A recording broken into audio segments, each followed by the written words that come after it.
Buya pernah lihat suatu hari, ya, ketika Buya menjelaskan hal ini, lalu dianggap Buya itu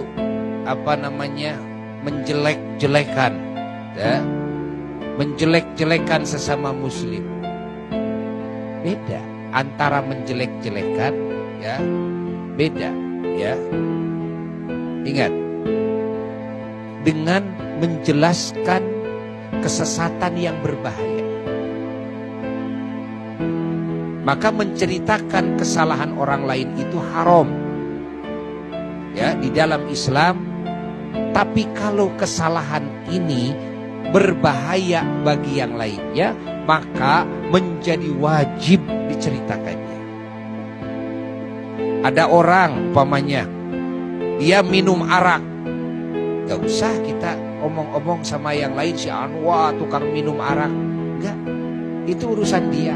Tapi ketika dia suka mendagangkan arak, nah ini berbahaya. Antara dia peminum dan antara dia pengedar. Ada orang yang tidak pernah sholat, jangan diomong-omongkan sama kita kepada yang lainnya. Ajak aja dia sholat, nasihati dia. Udah diem, gak boleh diomongin kesalahan dia, tutupin oleh kita, tapi kita dakwahin.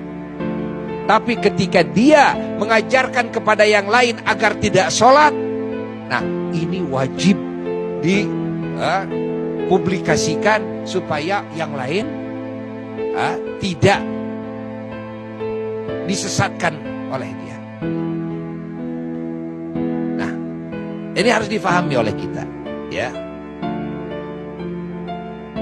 Dia melakukan kesalahan, dilihat kesalahannya ini berbahaya sama yang lain atau tidak. Kalau kesalahannya berbahaya sama yang lain, seperti dia ini tukang menipu, atau dia ini dengan alasan minjem duit ke sana kemari, tapi tidak pernah bayar, kasih tahu yang lain. Kasih tahu yang lain, bapak-bapak, ibu-ibu, hati-hati si Anu.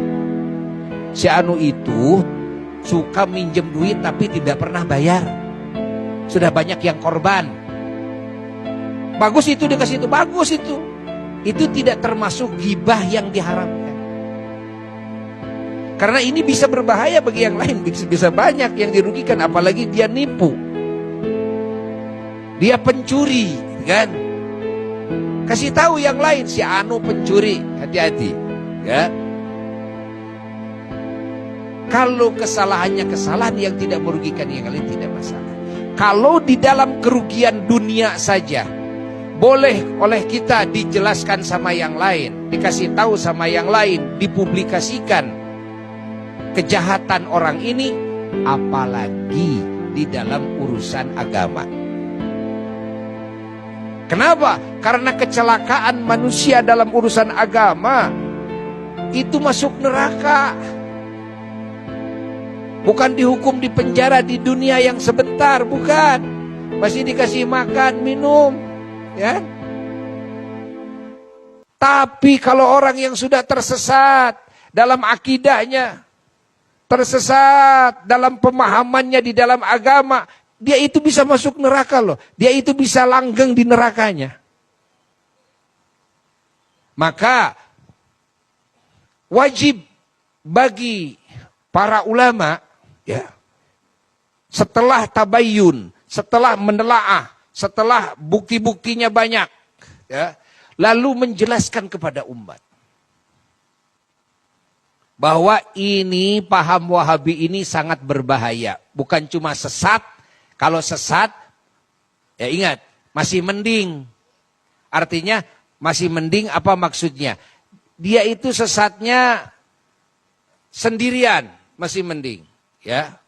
Atau sesatnya dia menyesatkan yang lain. Nah, mulai ini lebih berbahaya ini.